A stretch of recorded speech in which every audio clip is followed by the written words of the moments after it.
aplauso para mami y papi, porque en verdad rompieron.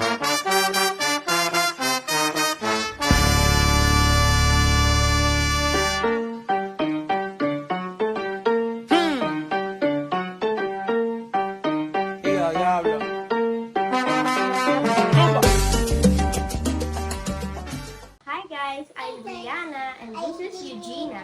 And today, welcome to our channel, The Thinkified. So today, samahan niyo akong balikan ang travels namin sa Cebu last year of July. Let's go! Okay guys, so it's 8:30 a.m. and we are on our way to the airport. Here's Regina, the pabebe one.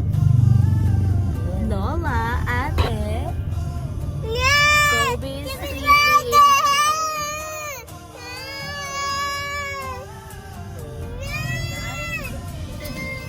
Gina.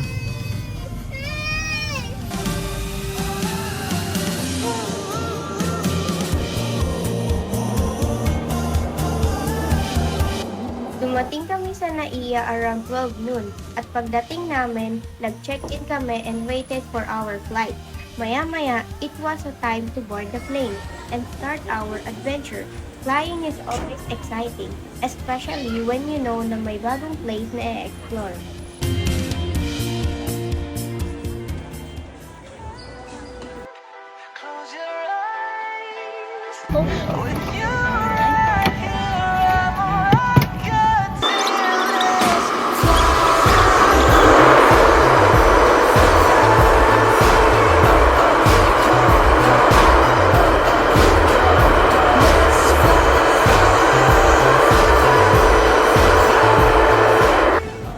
Pagdating sa airport, syempre, TikTok agad. Dumiretso kami sa hotel para ibaba saglit ang mga gamit namin. We stayed in a simple room with 2 beds.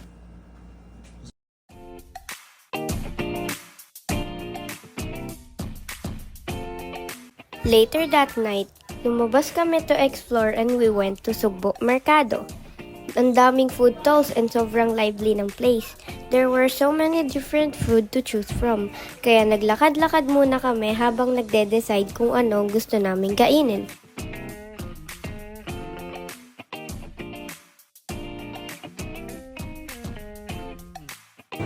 Si Mommy di na nga nakapagpigil at umorder ng back ribs with bone marrow.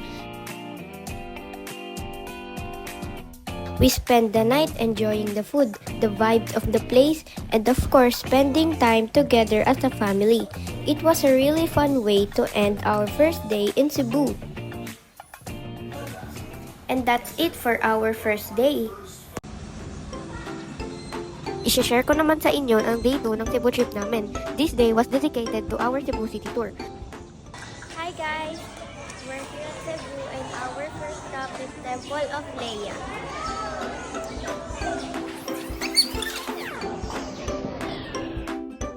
Our first stop was the beautiful Temple of Leia. The place was huge and very impressive, parang ancient Roman temple. We walked around and took photos and enjoyed the amazing view of the city from up there.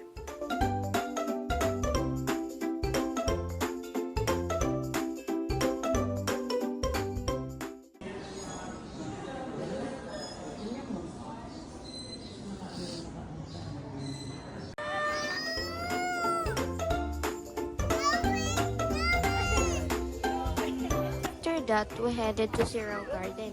Ang daming colorful flowers and ang ganda talaga ng place. It felt like walking through a very vibrant garden. And of course, hindi pwedeng mawala ang picture taking. Ayun no?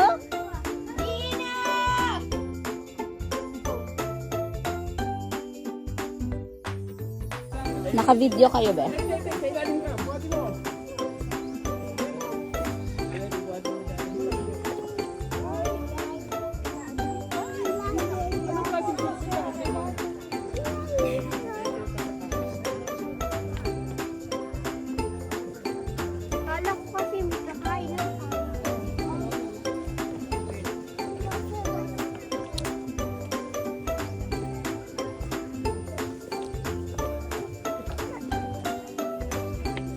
Pila na tayo sa big hand.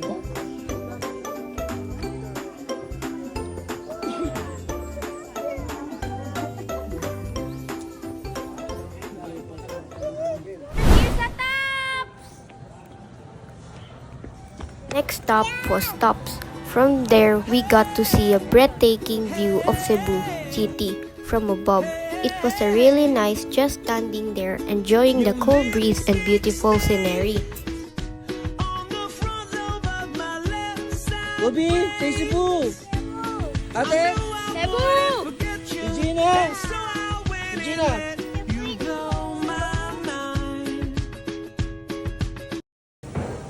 By lunchtime, gutom na rin kami, so we went to House of Lechon for lunch. We finally got to try their famous lechon, and it was really delicious. It was the perfect meal to recharge after all sightseeing.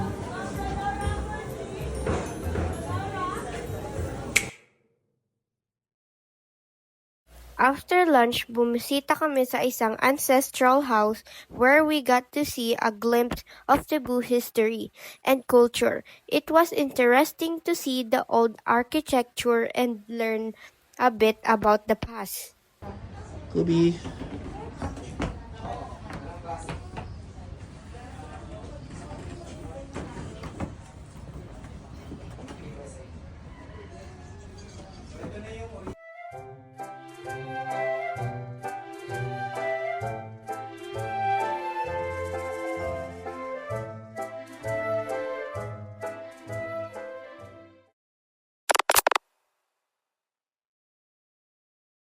For our last stop of the day, we went to see the Mactan Cross. It was a nice to visit such a historic place and take a moment to appreciate the history behind it.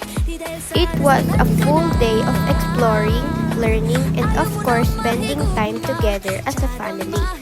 And just like that, our city tour is over. On to the next day. Sa ikatlong araw namin sa Cebu, ay maaga kaming bumiyahe papunta sa Mualboal.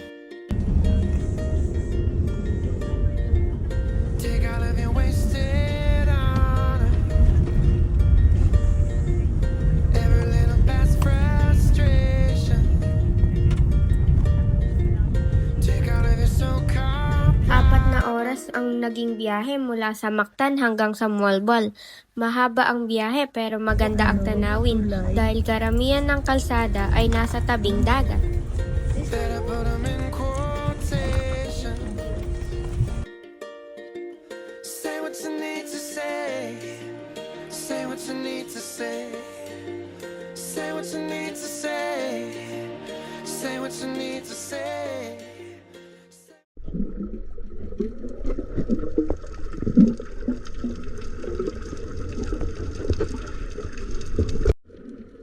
Pagdating namin sa Mualboal ay naranasan naming makilangoy sa libo-libong mga isda.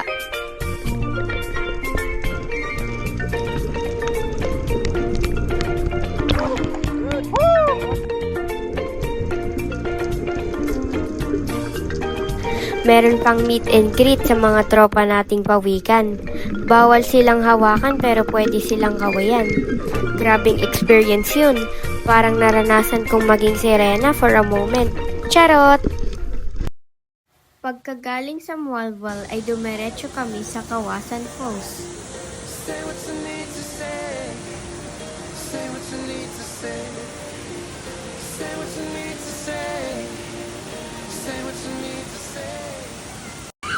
Ang sarap dito mag-relax lang at i-enjoy ang ganda ng kalikasan.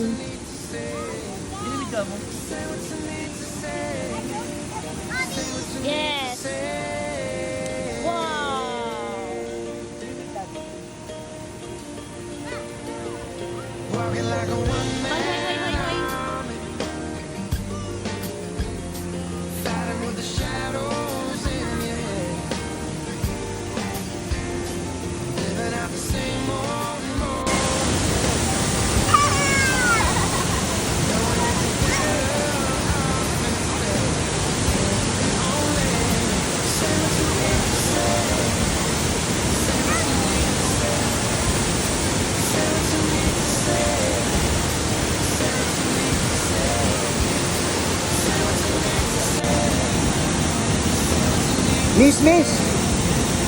Miss! Sokoy! Serena!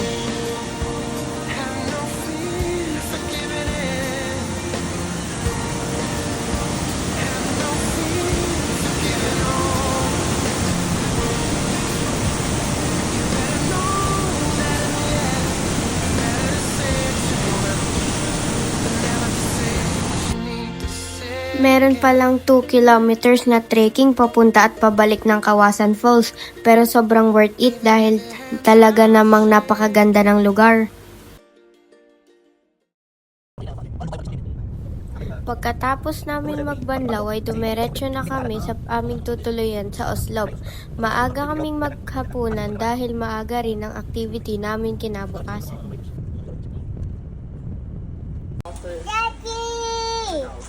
Who are you calling? Who's that? Is that parsley? Sa ika-4 na araw naman ng aming Cebu tour ay maaga kaming gumising sa bayan ng Oslob para makapunta agad sa registration ng whale watching activity. Kahit sobrang aga ng gising namin, excited kaming lahat dahil first time naming mararanasan ito. Pagkatapos naming magpalista at maghintay ng turn namin, sumakay na kami sa bangka papunta sa dagat at grabe talagang experience, ibang klase, yung makita at makalangkoy malapit sa mga whale shark. Look here sa camera.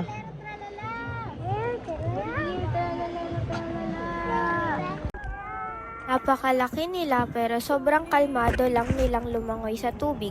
Isa lang talaga ito sa pinaka-unforgettable na experience ng trip namin.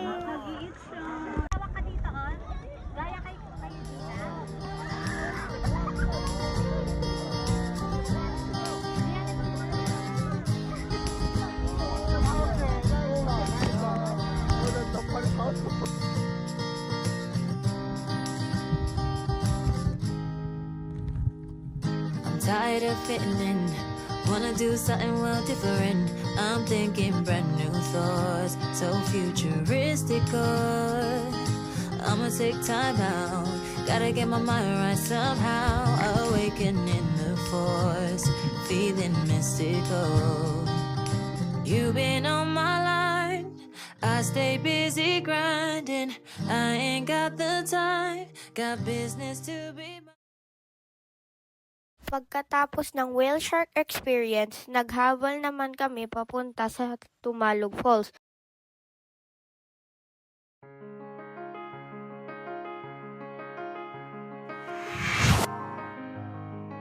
Sobrang ganda ng lugar, parang napaka-peaceful at napaka-relaxing ng paligid.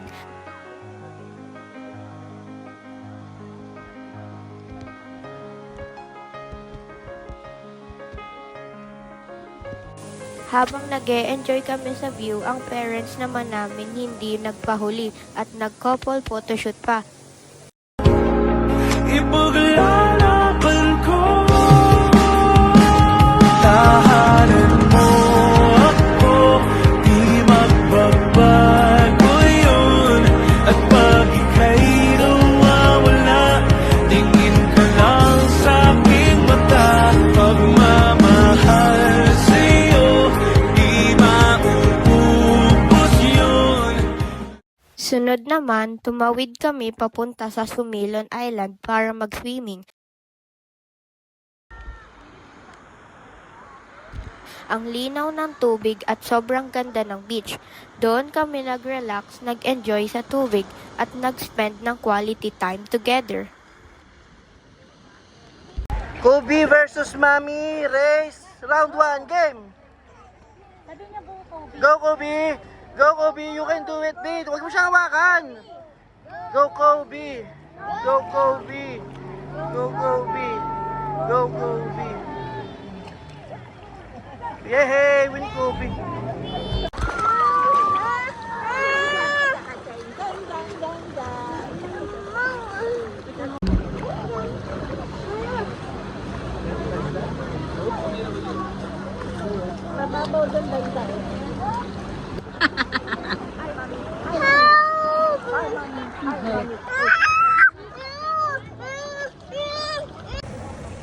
Bago tuluyang magpaalam sa Oslob, dumaan pa kami sa Quartal Ruins. Isa rin itong historical place at syempre may video shoot si Mami. Go, go, go. Beautiful girls all over the world.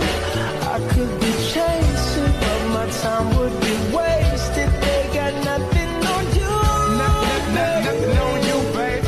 Nothing on Pagkatapos noon, bumiyahe na kami papunta sa tutuluyan namin sa Mactan para makapagpahinga. Mahaba man ang araw na ito, sobrang saya at sulit ng lahat ng experience namin. At kinabukasan, oras na para umuwi. Sa kabuuan, napakasaya at napaka-memorable ng Cebu trip na ito para sa aming pamilya, mula sa mga adventures sa mga bagong lugar na napuntahan hanggang sa simpleng moments na magkakasama kami. Lahat iyon ay mga alaalang siguradong babalikan namin balang araw. Thank you for joining our journey. This has been the Cinco Fides and we hope to see you again on our next adventure. Bye!